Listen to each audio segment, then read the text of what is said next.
Hello everyone, welcome back to my channel. ಇದು ನಂದು Wednesday menu vlog ಆಗಿರುತ್ತೆ. So ನಾನು ಮಾರ್ನಿಂಗೇ ಎದ್ದೊಳಿ ವಾಕಿಂಗ್ ಎಲ್ಲ ಮುಗಿಸ್ಕೊಂಡೆ. ಸೊ ರಂಗೋಲಿ ಹಾಕೋಣ ಅಂತ ಹಾಕ್ತಿದ್ದೀನಿ. ಇದು ನೋಡಿ, ಒಂದು ತುಳಸಿ ಗಿಡ ಮತ್ತು ಮೇನ್ ಎಂಟ್ರೆನ್ಸಲ್ಲಿ ಒಂದು ಹಾಕಿದ್ದೀನಿ ಚಿಕ್ಕದಾಗಿ.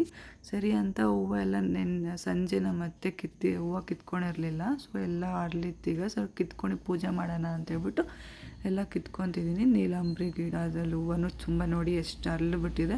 ಇದನ್ನು ಕಟ್ಬಿಟ್ಟು ದೇವ್ರಿಗೆ ಹಾಕ್ಬಿಟ್ಟು ಪೂಜೆ ಮಾಡಿದ್ರೆ ಅದೊಂಥರ ನೆಮ್ಮದಿ ಕೊಡುತ್ತೆ. ಸೊ ಎಲ್ಲ ಕಿತ್ಕೊತಿದ್ದೆ. ನಮ್ಮ ಹಸ್ಬೆಂಡ್ನು ವೀಡಿಯೋ ತೆಗಿ ಅಂದರೆ ಅವರು ಬೈಕೊಂಡು ವೀಡಿಯೋ ತೆಗ್ದಿದ್ದಾರೆ. ಅವರು ಫುಲ್ ವೀಡಿಯೋ ತೆಗಿ ಅಂದ್ರೆ ಇಷ್ಟನೇ ಇರಲ್ಲ ಅವ್ರಿಗೆ. ಬಟ್ ಏನೋ ತೆಗೆದು ಕೊಟ್ಟಿದ್ದಾರೆ ವೀಡಿಯೋನ. ನೋಡಿ ಎಷ್ಟು ಚೆನ್ನಾಗಿ ಬಿಟ್ಟಿರುತ್ತೆ. ಅದು ಮಗ್ಗಿದ್ದಾಗ ಕಿತ್ಕೊಂಡ್ರೆ ಚೆನ್ನಾಗಿರುತ್ತೆ. ಮತ್ತು ಹಿಂಗೆ ಸ್ವಲ್ಪ ಗಿಡಗಳು ನೋಡೋಣ ಅಂತ ನೋಡ್ತಿದ್ದೆ. ಇದು ನಮ್ಮ ಸ್ಟ್ರಾಬೆರಿ ಗಿಡ ಹಾಕಿ ಆಲ್ಮೋಸ್ಟ್ 3 months ಆಯ್ತು, ಇನ್ನೂ ಬಂದೇ ಇರಲಿಲ್ಲ. ಇನ್ನಿದು ನಾನು ಇಟ್ಟಿರೋ ಔಟ್ಡೋರ್ ಪ್ಲ್ಯಾಂಟ್ಸ್ಗಳು ತುಂಬ ಚೆನ್ನಾಗಿ ಬರ್ತಿದೆ. ಬಟ್ ಏನೋ ತುಂಬ ಡ್ರೈಯೂ ಆಗ್ತಿದೆ, ಎಲ್ಲ ಒಣಗೋಗ್ತಿದೆ. ಏನಕ್ಕೆ ರೀಸನ್ ಅಂತಲೂ ಗೊತ್ತಿಲ್ಲ. ಈ ಪ್ಲ್ಯಾಂಟಲ್ಲೂ ಅಷ್ಟೇ ತುಂಬ ಚೆನ್ನಾಗಿ ಬಂದಿತ್ತು, ಬಟ್ ಎಲ್ಲೋ ಲೀಫ್ ಎಲ್ಲ ಬಂದುಬಿಟ್ಟಿದೆ.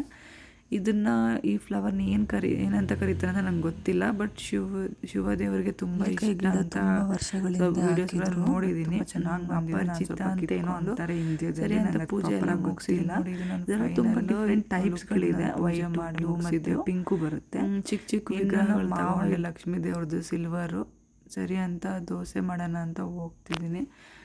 ದೋಸೆ ಅದು ಫಸ್ಟ್ ಟೈಮ್ ನೆನೆಸಾಕಿರೋದನ್ನು ನನಗೆ ಅಷ್ಟು ಪ್ರಾಪರಾಗಿ ಬಂದಿಲ್ಲ. ಅದೇನು ಜಾಸ್ತಿ ಹಾಕಿದ್ದೀನೋ ಗೊತ್ತಿಲ್ಲ, ಮೆಜರ್ಮೆಂಟ್ ಏನು ತಗೊಂಡಿರಲಿಲ್ಲ. ಸ್ವಲ್ಪ ಕಲರ್ ಬೇರೆ ಎಲ್ಲೋ ಕಲರ್ ಬಂದುಬಿಟ್ಟಿದೆ. ಮೆಂತ್ಯ ಜಾಸ್ತಿ ಹಾಕಿದ್ನೋ ಏನೋ ಅಂತ ಗೊತ್ತಿಲ್ಲ. ಸರಿ ಬಿಡು ಅಂತ ಹೆಂಗೋ ಒಂದು ತಿನ್ಕೊಂಡ್ರೆ ಸರಿ.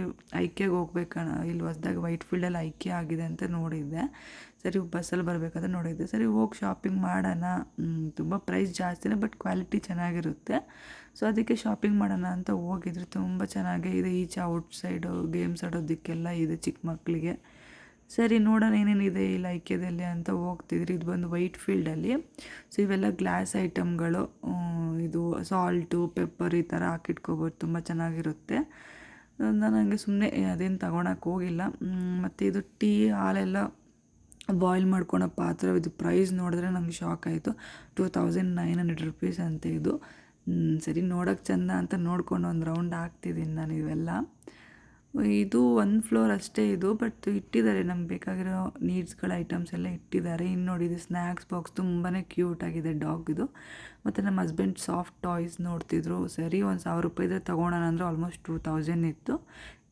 ಸರಿ ಬೇಡ ಅಂತ ಸುಮ್ಮನೆ ಆದರೆ. ಇನ್ನು ನಾವಿಬ್ಬರು ಇಲ್ಲಿ ದೊಡ್ಡ ಮಿರರ್ ಇಟ್ಟಿದ್ರು ಅಂತ ಫೋಟೋ ಸುಮ್ಮನೆ ವೀಡಿಯೋ ತಗೊಂಡೆ. ಇನ್ನಿದು ಒಂದು ಕಂಪ್ಲೀಟ್ ರೂಮ್ಗೆ ಏನೇನು ಬೇಕು ಅಂತ ಎಲ್ಲ ಆರ್ಗನೈಸ್ ಮಾಡಿ ಇಟ್ಟಿದ್ದಾರೆ. ಸೊ ಕ್ವಾಲಿಟಿ ಅಂತೂ ತುಂಬಾ ಚೆನ್ನಾಗಿದೆ. ಬಟ್ ಪ್ರೈಸ್ ಜಾಸ್ತಿ ಕೊಟ್ಟರೆ ತುಂಬ ವರ್ಷ ಬರುತ್ತೆ. ಸೊ ಇದೊಂದು ಪ್ಲ್ಯಾಂಟ್ ಒಂದು ತಗೊಂಡೆ ನಾನು. ಆ್ಯಂಡ್ ವಾರ್ಡ್ರೋಬ್ ಇದು. ಸೊ ಅದನ್ನೆಲ್ಲ ಅವರು ಆಲ್ರೆಡಿ ಫಿಕ್ಸ್ ಮಾಡಿ ಇಟ್ಬಿಟ್ಟಿರ್ತಾರೆ, ಲೈಕ್ ಎಲ್ಲ ರೆಡಿ ಮಾಡಿ. ನಾವು ಅದನ್ನ ಬೈ ಮಾಡ್ಕೋಬೇಕಷ್ಟೇ ನಾವು. ಜನ ಇದ್ದರು, ಅಷ್ಟೊಂದೇನು ರಶ್ ಇರಲಿಲ್ಲ. ಬಟ್ ಓಕೆ, ಇದೆಲ್ಲ ಹೋಮ್ ಡೆಕೋರ್ ಐಟಮ್ಸ್ಗಳು, ಕ್ಲಾಕು, ಇವೆರಡು ದೀಪಗಳ ಥರ ತಗೊಂಡೆ ನಾನು, ದೇವ್ರ ವಿಗ್ರಹಗಳಿಡೋಣ ಅಂತ. ಇನ್ನಿದು ಪಿಲ್ಲೋ ಅಂತೂ ಸೂಪರಾಗಿತ್ತು. ಎಷ್ಟು ಸಾಫ್ಟಾಗಿತ್ತು ಅಂದರೆ ನನಗಂತೂ ತುಂಬಾ ಇಷ್ಟ ಆಯ್ತಿದ್ದು. ಇನ್ನು ಹೊಸ್ದಾಗಿ ಕುಕ್ಕೀಸು, ಚಾಕೋಬಾರು ಇವೆಲ್ಲ ಇಟ್ಟಿದ್ದಾರೆ, ಸ್ನ್ಯಾಕ್ಸ್ ಐಟಮ್ಗಳು ಬಿಲ್ಲಿಂಗ್ ಹತ್ರ.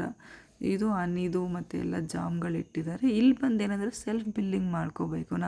ಯಾರಿಗೂ ವೆಯ್ಟ್ ಮಾಡೋದೇನು ಬೇಕಾಗಿಲ್ಲ. ಸೊ ನಮ್ಮ ಹಸ್ಬೆಂಡೇ ಬಿಲ್ಲಿಂಗ್ ಎಲ್ಲ ಮುಗಿಸ್ತಿದ್ದಾರೆ. ಸರಿ ಇಷ್ಟೆಲ್ಲ ಶಾಪಿಂಗ್ ಮಾಡಿ 1000 ರೂಪಾಯಿ ಬಿಲ್ ಮಾಡ್ಕೊಂಡಂದ್ರು ಬಂದ್ರಿ ನಾವು ಮನೆಗೆ. ಸರಿ ಫೇಶಿಯಲ್ ಕಿಟ್ ಇನ್ನೊಂದು ಆಲ್ಮೋಸ್ಟ್ ಲಾಸ್ಟ್ ಮಂತ್ ಒಂದು ಸರಿ ಯೂಸ್ ಮಾಡಿದ್ದೆ. ಸೊ ಇನ್ನೂ 2 ಸರಿ ಯೂಸ್ ಮಾಡೋಷ್ಟಿತ್ತು. ಸರಿ ಯೂಸ್ ಮಾಡೋಣ ಅಂತ ಮಾಡ್ಕೊತಿದ್ದೀನಿ. ನೋಡಿ, ಸ್ಟೆಪ್ ಬೈ ಸ್ಟೆಪ್ ತೋರಿಸ್ತೀನಿ ಯಾವ ರೀತಿ ಮಾಡೋದಂತ. ಇದರಲ್ಲಿ 6 ಪ್ಯಾಕೆಟ್ಸ್ಗಳು ಬರುತ್ತೆ. ಜಸ್ಟ್ 150 ರೂಪೀಸ್ ಅಷ್ಟೇ ಇದು.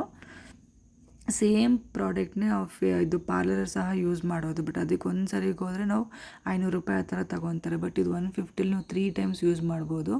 ಫಸ್ಟಿಗೆ ಕ್ಲೆನ್ಸರ್ ಹಾಕ್ಕೊಂಡು ಕ್ಲೀನಾಗಿ ನಮ್ಮ ಫೇಸ್ನ ಮಸಾಜ್ ಮಾಡ್ಕೋಬೇಕು. ಯಾಕಂದರೆ ಎಲ್ಲ ಡೆಡ್ ಸೆಲ್ಸು ಡಸ್ಟ್ ಎಲ್ಲ ಇರುತ್ತಲ್ಲ, ಅದೆಲ್ಲ ಈ ಕ್ರೀಮಿಂದ ಬಂದ್ಬಿಡುತ್ತೆ. ಇದು ಫಸ್ಟ್ ಸ್ಟೆಪ್. ಆ ಪ್ಯಾಕೆಟ್ ಮೇಲೇ ಹಾಕಿರ್ತಾರೆ ಏನೇನು ಸ್ಟೆಪ್, ಯಾವ ಥರ ಫಾಲೋ ಮಾಡಬೇಕು, ಯಾವ್ದು ಫಸ್ಟು ಅಂತೆಲ್ಲ ನಂಬರ್ಸ್ ಹಾಕಿದ್ದಾರೆ. ಅದಾದಮೇಲೆ ಕ್ಲೀನಾಗಿ ವಾಶ್ ಮಾಡ್ಕೋಬೇಕು ಫೇಸ್ನ. ಫಸ್ಟ್ ಕ್ಲೆನ್ಸ್ ಮಾಡಿದ್ದಾದಮೇಲೆ ನೆಕ್ಸ್ಟ್ ಬಂದು ಸ್ಕ್ರಬ್ಬು. ಇದು ಬಂದು ಇದನ್ನು ಕ್ಲೀನಾಗಿ ಈ ಥರ ಹಾಕ್ಕೊಂಬಿಟ್ಟು ಜೆಲ್ ಥರ ಇರುತ್ತೆ ಇದು. ಸ್ಕ್ರಬ್ ಮಾಡ್ಕೋಬೇಕು ಇದನ್ನು. ಈ ಥರ ಮಸಾಜ್ ಮಾಡ್ಕೋಬೇಕು ಕ್ಲೀನಾಗಿ. ನೆಕ್ಸ್ಟು ಥರ್ಡ್ ಸ್ಟೆಪ್ ಬಂದು ಹೈಡ್ರೇಟಿಕ್ ಜೆಲ್ಲು, ಇದನ್ನು ಹಾಕ್ಕೊಂಡು ನೋಡಿ ಈ ಥರ ಫುಲ್ ಮಸಾಜ್ ಮಾಡ್ಕೋಬೇಕು ಕ್ಲೀನಾಗಿ. ಅವರು ಅದೇ ಥರನೇ ಮಾಡೋದು, ಬಟ್ ಅವರು ಅಷ್ಟು ಪೇಷನ್ಸ್ ಮಾಡೋದಕ್ಕೆ ಅಷ್ಟು ದುಡ್ಡು ಕೊಡೋಬೋದು, ನಾವೇ ಕ್ಲೀನಾಗಿ ಮನೆಯಲ್ಲೇ ಮಾಡ್ಕೋಬೋದು. ಇನ್ನು ಫೋರ್ತ್ ಸ್ಟೆಪ್ ಬಂದು ನರಿಷಿಂಗ್ ಕ್ರೀಮ್ ಅಂತ ಒಂದು, ಸೊ ಬಾಡಿನ ಕಂಪ್ಲೀಟ್ ಮಾಯ್ಶ್ಚರ್ ಮಾಡುತ್ತೆ ಇದು. ಸೊ ಇದು ಮಾಯ್ಶ್ಚರ್ ಕ್ರೀಮ್ ಇರುತ್ತಲ್ಲ, ಆ ಥರ ತುಂಬ ಸಾಫ್ಟ್ ಮತ್ತು ಪಪಾಯ ಫ್ಲೇವರ್ ಇತ್ತು, ತುಂಬಾ ಚೆನ್ನಾಗಿತ್ತು. ಸ್ಮೆಲ್ಲು ಅಷ್ಟೇ. ನಾನಿದು ಸೆಕೆಂಡ್ ಟೈಮ್ ಯೂಸ್ ಮಾಡ್ತಿರೋದು. ನನಗೆ ಯಾವುದೇ ರೀತಿ ಪಿಂಪಲ್ಲು ಸಹ ಬಂದಿಲ್ಲ. ತುಂಬ ಸಾಫ್ಟ್ ಮಾಡುತ್ತೆ ಫೇಸು, ಮತ್ತು ಇನ್ಸ್ಟೆಂಟ್ ನಿಮ್ಗೆ ಗ್ಲೋ ಬೇಕಂದರೆ ಏನಾದರೂ ಫಂಕ್ಷನ್ಸ್ ಇದ್ದರೆ 2 ಡೇಸ್ ಮುಂಚೆ ಈ ಥರ ಫೇಶಿಯಲ್ ಮನೇಲಿ ಮಾಡ್ಕೊಳ್ಳಿ. ನೆಕ್ಸ್ಟ್ ಫಿಫ್ತ್ ಎಲ್ಲ ಸ್ಟೆಪ್ಗೂ ಫೇಸ್ ವಾಶ್ ಮಾಡ್ಕೋತಾ ಇರಬೇಕು, ಕಾಟನ್ ಇಲ್ಲ ಟಿಶ್ಯೂಸ್ ಯೂಸ್ ಮಾಡ್ಕೊಳ್ಳಿ.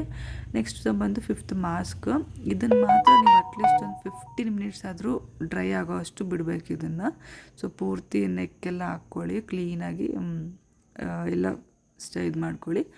ಸೊ ನೆಕ್ಸ್ಟ್ ನಾನು ಕುಕುಂಬರ್ ಇತ್ತಲ್ಲ, ಸರಿ ಐಸ್ ಸ್ವಲ್ಪ ಕೂಲ್ ಆಗಲಿ ಅಂತ ಕುಕುಂಬರ್ನೂ ಇಟ್ಟಿದ್ದೆ. 15 ಮಿನಿಟ್ಸ್ ಆದಮೇಲೆ ಪೂರ್ತಿ ಡ್ರೈ ಆದಮೇಲೆ ವಾಶ್ ಮಾಡಿ ಎಲ್ಲ ವೆಟ್ಟೆಲ್ಲ ಒರೆಸ್ಕೊಂಡಾದಮೇಲೆ ಲಾಸ್ಟ್ ಡೇ ಬಂದು ಸೆರಮ್ ಮಸ್ಟು, ಎಲ್ಲದಕ್ಕೂ ಯೂಸ್ ಮಾಡೋದು ತುಂಬಾ ಒಳ್ಳೆಯದು ಫೇಸ್ಗೆ. ಸೊ ಈ ಸೆರಮ್ ಹಚ್ಕೊಂಡು ಒಂದು ಸ್ವಲ್ಪ ಹೊತ್ತು ಮಸಾಜ್ ಮಾಡ್ಕೊಳ್ಳಿ.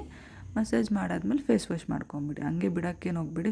ಜಸ್ಟ್ ಇದೆಲ್ಲ ತಣ್ಣೀರಲ್ಲಿ ಮಾಡ್ಕೊಳ್ಳಿ. ಇದೆಲ್ಲ ನೋಡಿ ಎಷ್ಟು ವೈಟಾಗಿ ಕಾಣಿಸ್ತಿದೆ, ಫುಲ್ ಗ್ಲೋ ಆಗಿ ಕಾಣಿಸ್ತಿದೆ, ಇನ್ಸ್ಟೆಂಟ್ ಲುಕ್ ಇದು. ನೋಡಿ ಚೆನ್ನಾಗಿದೆ ಪ್ರಾಡಕ್ಟು. ಇನ್ನು ನಾನು ಮೀಶೋಲ್ಲಿ ಒಂದು ಸ್ಯಾರಿ ತೊಗೊಂಡಿದ್ದೆ, ಅದನ್ನು ವೇರ್ ಮಾಡ್ಕೊಂಡು ಒಂದು ಶಾರ್ಟ್ಸ್ ಮಾಡ್ತಿದ್ದೆ ಹಂಗೆ. ಸೊ ನಮ್ಮ ಹಸ್ಬೆಂಡು ಫ್ರೆಂಚ್ ಫ್ರೈಸ್ ಮಾಡು, ಆ ಪ್ಯಾಕೆಟು ಬರೀ 1/2 kg ಇರಲಿಲ್ಲ, ಒಂದು 250 ಗ್ರಾಮ್ಸ್ಗೆಲ್ಲ 100 ರೂಪೀಸ್ ಹಾಕಿದ್ರು ಅವರು. ಸೊ ಅದಕ್ಕೆ ನಾನೇ ಮಾಡಿಕೊಡ್ತೀನಿ ಅಂತ ಮಾಡ್ತಿದ್ದೀನಿ. 1-2 ಆಲೂಗಡ್ಡೆ ತೊಗೊಂಡು ಕ್ಲೀನಾಗಿ ಅದನ್ನು ಪೀಲೆಲ್ಲ ರಿಮೂವ್ ಮಾಡಿಬಿಟ್ಟು ಸಣ್ಣಕ್ಕೆ ಕಟ್ ಮಾಡ್ಕೋಬೇಕು ಚಿಕ್ಕದಾಗಿ. ಈ ರೀತಿ ಈ ಶೇಪಲ್ಲಿ ಸ್ಲೈಸ್ ಮಾಡಿ ಇಟ್ಕೊಬಿಡ್ಬೇಕು. ನಾನು ಒಂದು 4 ಪೊಟೆಟೋಸ್ ತೊಗೊಂಡಿದ್ದೆ, ಮತ್ತು ಬಿಸಿ ನೀರಿಗೆ ಒಂದು ಸ್ವಲ್ಪ ಸಾಲ್ಟ್ ಹಾಕಿ. ಸೊ ಅದೇ ಟೈಮ್ಗೆ ಮಳೆನೂ ಬರೋದು ಸ್ಟಾರ್ಟ್ ಆಗ್ತಿತ್ತು. ಚೆನ್ನಾಗಿರುತ್ತೆ ಈ ಕ್ಲೈಮೇಟಿಗೆ ಬಿಸಿ ಫ್ರೆಂಚ್ ಫ್ರೈಸ್ ಜೊತೆಗೆ ಟೀ ಮಾಡ್ಕೊಂಡು ಕುಡಿಯೋಣ ಅಂತ